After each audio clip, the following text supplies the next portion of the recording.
존경하는 서울 서초갑 조은희 위원님 질의해 주시기 바랍니다.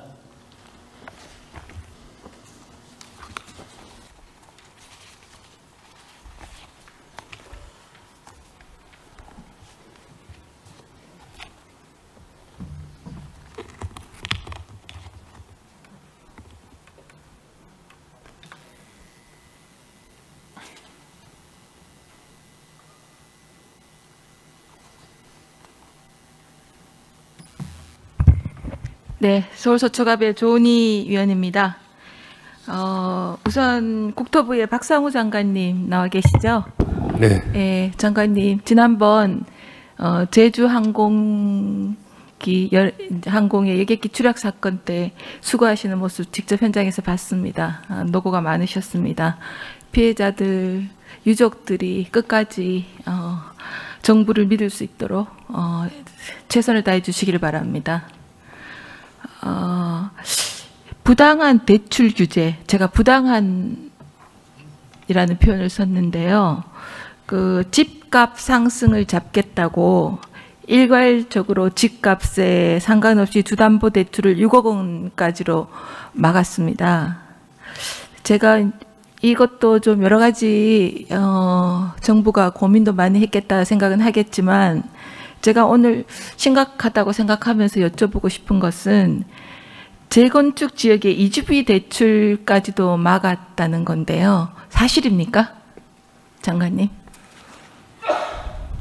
한번 제가 그거는 기억을 못 하고 있는데 한번 찾아보겠습니다. 이주비 대출 적용 대상이 되는지. 네. 그러면은 사전에 장관님하고 협의가 없었다는 얘기죠? 사실 대출 규제는 전반적으로는 금융위가 주관해서 대책을 마련. 금융위원장입니다. 네. 드리겠습니다. 이제 저희들이 발표 시행하기 하는 때 분양 공고가 나거나 하는 것들 그런 거에 이미 난 부분에 대해서는 기존의 규정이 적용이 되고요. 그 이후에 이제 이루어지는 것들에 대해서는 말씀하신 대로 그것도 한도 제한을 받게 됩니다. 그래서 선의의 피해는 줄이되 그 실효성은 도모하는 그런 쪽으로 운영을 할 계획입니다. 구체적인 어떤 케이스인지는 따로 말씀을 주시면 제가 한번 확인해 보겠습니다. 확인하시다뇨, 위원장님. 지금 이주비 대출이 부동산 투기와 관련이 있다고 보십니까? 이주비 대출 말씀, 네, 중도금이 아니고요. 중도금, 이주비 같은 경우는 기존의 분양 공고가 난 경우에는 지금 아까 그 말씀하셨고요. 예. 분양 공고 전에 재건축을 할 단계, 재건축은 7개 단계가 있습니다. 예. 그중에 지금 한창 조합에서 지금 시행되고 여러 가지 진행되고 있는 것도 다들 이주비는 대출을 받게 돼 있는데 그것까지 막았는지 제가 여쭤보고 있는 겁니다. 보도에는 막았다고 나오거든요.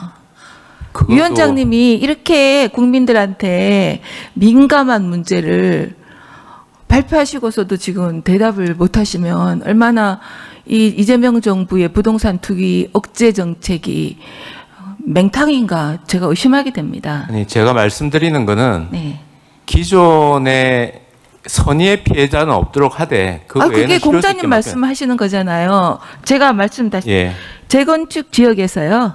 철거를 하잖아요. 철거를 하면 주민들은 공사 기간 동안 잠깐 거주할 집을 구하게 됩니다. 그 구하기 위해서 이주비 대출로 전세값을 충당하는 거거든요. 그런데 이주비를 막는 것은 주민들의 보금자리를 뺏는 것과 똑같은 겁니다. 그런데 지금 분양 공고가 난 거랑 그 전에 거랑은 잘 모르겠고 선의의 피해자가 생기지 않도록 하겠다는 것은 정말 무신경한 말씀 같아요. 설명 좀 해보십시오. 그거는 지금 만약에 자금을 가지고 그 자금으로 전세 대출을 받겠다고 하는 거라면 그러면 지금 저희들이 주택담보대출의 경우에 6억 원으로 잡은 거거든요. 그래서 그 부분은 더 확인을 해보겠습니다. 제가 미처 세밀하게 못 보면 죄송하게 말씀드리고 국민들께 죄송해야죠. 저한테 죄송한 게 아니고 그건 한번 체크를 해보겠습니다. 이주비를 막는 것은요 주민들의 보금자리를 뺏는 형태거든요. 그래서 시민들이 금융위에 문의를 해보려 해도 연락조차 되지 않는 거예요. 아니 그렇게 보금자리를 뺏는 정책을 발표를 하고서는 연락도 안 되면 어떻게 된다는 겁니까? 제가 질문 주셨으니까 제가 네. 확인해 말씀드리겠습니다. 저는 이주비 대출 제한은요, 헌법상 재산권 침해 이외에 거주 이전의 자유까지 침해의 소지가 있다고 봅니다. 이 부분은 현장을 좀 자세히 보시고 제대로 좀 대책을 씌웠었으면 합니다. 예, 아시겠죠? 챙겨보겠습니다. 예. 네. 기재부 이차관님. 네. 오늘 굉장히 수고가 많으신데요. 조금 전에요, 행정안전위원회에서 이 소비 쿠폰을 정부안이 아니고 정부안은 지방자치단체의 부담을 지우는 거거든요. 22%. 그런데 전부 국비로 하겠다고 행안위 전체에서 통과됐습니다. 어떻게 생각하십니까? 예. 오늘 제가 몇 차례 말씀드립니다만 이 사업으로 인해서 실질적으로 혜택이 가는 것은 지역 경제 활성화 효과가 있고요. 지역민들, 지역에 계신 소상공인분들이 아유, 혜택을 공자님 받는 말씀하시지 존재하고요. 말고요. 제가 묻잖아요. 행안위 전체 회의에서 지방자치단체가 22% 정도 2조 9천억 그 부담하려는 그것을 정부 국고 부담으로 해서 통과시켰습니다. 어떻게 생각하시냐고요. 예, 뭐 상임위 의견은 상임위 의견대로 이렇게 존중을 하고요. 예산안 소위하는 과정에서 다시 한번 논의를 해보겠습니다만은 지방자치단체 혜택이 가는 만큼 일정 정도 부담하는 게 공정하고 맞는 방안이라고 생각합니다. 참, 차관님, 이게 국비 지방비 매칭으로 돼 있잖아요. 그러다 행안위가 매칭 없게 한 것을 다만이라고 표현하시는 건데요. 저는 가장 현실적인 문제가 안 그래도 재정이 열악한 지방 정부에 중앙 정부가 부담을 안긴 겁니다. 예를 들면은 중앙 정부가 일방적으로 지방 정부에 빚을 내서라도 따르라 하는 이 매칭 구조가 저는 불공정하다고 생각하는데 차관님 어떻게 생각하십니까? 예, 여기 뭐 미리 방안이 확정되기 전에 여러 차례에 걸쳐서 저희가 지방자치단체에 충분히 논의하지 못한 부분에 대해서는 유감이라고 생각하고요. 유감이라뇨. 서울시만 해도 각 지자체가 100억씩 부담해야 됩니다. 서울시가 지난번에 상반기에 마른 수건 짜듯이 해서 싱크홀 대책 등등 해서 벌써 1조 6천억 규모 추경안을 편성을 했거든요. 근데 지금 또 저는 이렇게 정부가 이렇게 하니까 지금 쿠폰, 소비 쿠폰 이 추경안이 이재명 대통령 당선 축하금이라는 비아냥을 받을 수밖에 없다 이런 생각을 합니다. 지금 그 서울시만 해도 각 지자체가 100억씩 지금 충당해야 되는 매칭 비율을 일방적으로 내리면서 그게 다만 충분히 또 상의하지 못해서 유감 이런 표현으로 이게 어떻게 해결이 됩니까? 그 지금 인심은 중앙에서 쓰고 부담은 지방에서 갖고 인심은 대통령 당선 축하금으로 쭉 뿌리는 것 같고 그런데 지금 이거는 마치 본사가요 가맹주들에게 물량 떠넘기는 강매 갑질과 똑같다고 생각합니다. 그리고 또 지금 이미 충북 음성군이나 전남 곡성군은 벌써 이 민생지원금 추경을 편성했거든요. 그런데 지방에 22%나 되는 재정 부담을 넘기면서 왜 하십니까?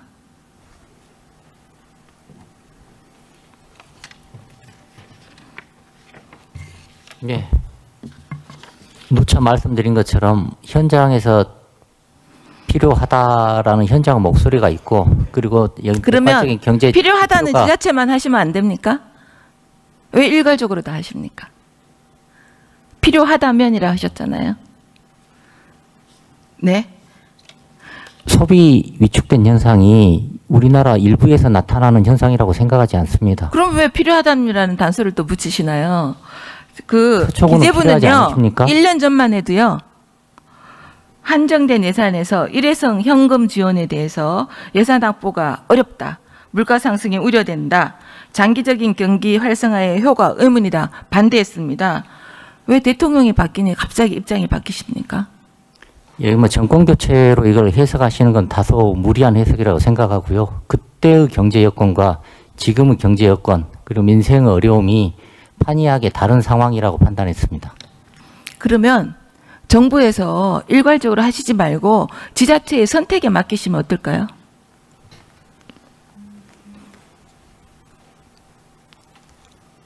모든 지역에서 이 사업이 필요하다고 판단하고 있습니다. 그게 무슨 배짱이십니까? 아니, 필요한 지자체만 골라서 하면 자기들이 선택해서 하면 되는 거지. 왜 기재부에서 정부에서 모든 지자체가 필요할 거라 생각하고 행안위에서 의결된 대로 전부 국비를 하는 것도 아니면서 지자체가 빚을 떠안고 지금 차관님 자녀 세대들에게 부담을 주는 빚을 떠안기는 이것을 야 우리가 생각해 보니까 경제가 어려운데 다 소비 쿠폰 주면 경제가 살 것 같아. 그러니까 빚을 내더라도 해. 그게 어디 있습니까? 국고로 하면 그렇게 할 수 있죠. 근데 지방채 발행해라는 거 아닙니까? 22%. 그런데 경제 회복될 거다. 그런 똥배짱이 어디 있습니까? 저희들이 이렇게 파악한 바로는 이 사업을 시행하지 않겠다라고 주장하신 지자체는 없는 걸로 알고 있습니다. 파악했습니까? 이미 한 데는요? 예, 뭐 저희도 확인했고요. 행정안전부도 확인한 걸로 알고 있습니다. 그래서 우리는 이 사업을 못하겠다, 효과 없다 이렇게 주장하신 지자체는 없는 걸로 알고 있고요. 다만 책임지세요. 지금 의원님이 말씀하시는 것처럼 국비를 더 많이 부담했으면 좋겠다 이런 논의가 있는 걸로 알고 있습니다. 그러니까 차관님 그 말씀에 오해가 있는 겁니다. 국비 주면 다 좋아하죠. 지방직까지 태우라 그러니까 그게 부당하다고 하는 건데요. 지금 차관님의 그 문장 전체가요. 일맥상통하지 않습니다. 지금이라도 국비를 다 주든지 아니면 매칭하라면 지자체의 선택에 맡기든지 그렇게 하실 의향이 있으십니까? 양자택일의 문제가 아니고 중앙정부하고 여기 뭐 지방정부가 잘 협업해야 되는 문제라고 생각합니다. 참 답답하십니다. 정권이 바뀌니까 뒤집히는 예산이 또 있어요.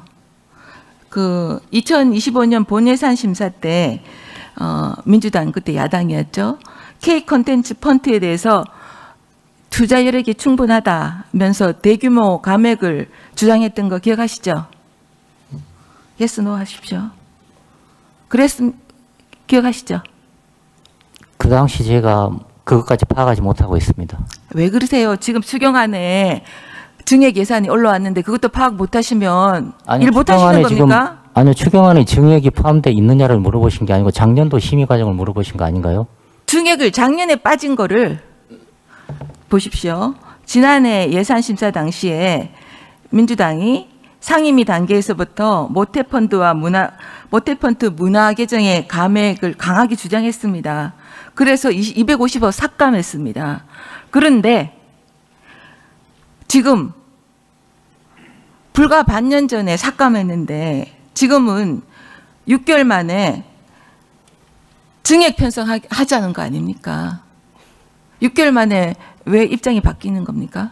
지금 방금 말씀하신 감액은 민주당에서 지금 감액했다고 말씀하시는 거고 저희가 지금 추경안에 편성한 건 정부 입장입니다. 그래서 그 당시 민주당 입장과 정부 입장이 동일하고 지금 민주당 입장과 정부 입장이 동일하다 그렇게 판단하시는 것은 다소 무리한 해석인 것 같습니다. 그러니까 그때 민주당이 감액한 거 잘못됐으니까 지금 동일한 거 증액하겠다 이 말씀이네요. 현 시점에서 저는 K 컨텐츠 펀드에 대한 추가적인 투자가 필요하다고 판단했습니다. 그러니까요. 그 당시 감액한 게 잘못됐다는 거잖아요. 6개월 전이니까. 현재의 상황에 대해서 말씀드리고 있는 겁니다. 또 시급한 민생 예산이라는 이 민생 예산을 추경에 하는 거지 않습니까? 네. 근데 차관님께서 좀 잘 살펴보셔야 될 게 제가 한 예만 들겠습니다.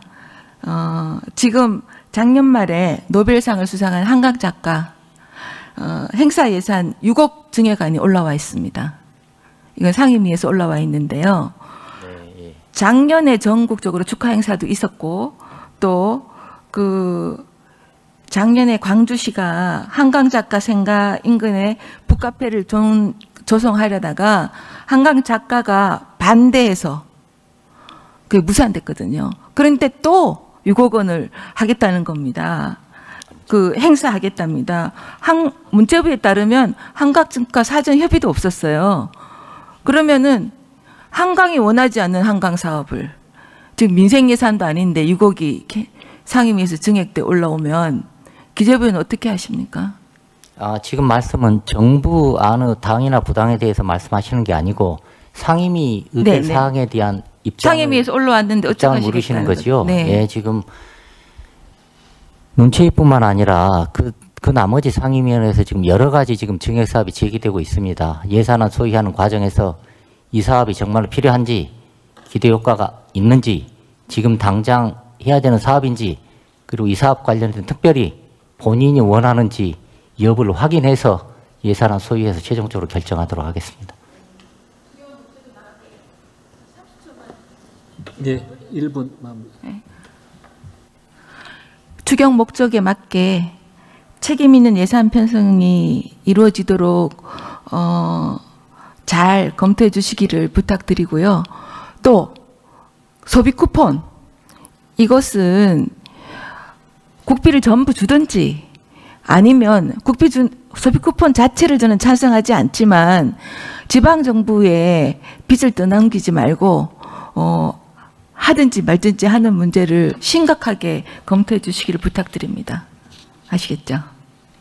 지방정부에 빚을 떠넘기는 게 아니고요. 중앙정부와 지방정부가 손을 맞잡아서 이 어려운 난국을 해결해 주십사 간청드리는 겁니다. 손 맞잡는다는 거는 정부 생각이고요. 대통령 생각이고요. 안 잡고 싶은 사람들도 많습니다. 현장 어려움을 생각해서 아까 손을 맞잡아 주실 거라고 기대합니다. 차관님, 조금 전에 반대하는 지자체 없다고 하셨잖아요. 확인해 보겠습니다. 네, 수고하셨습니다.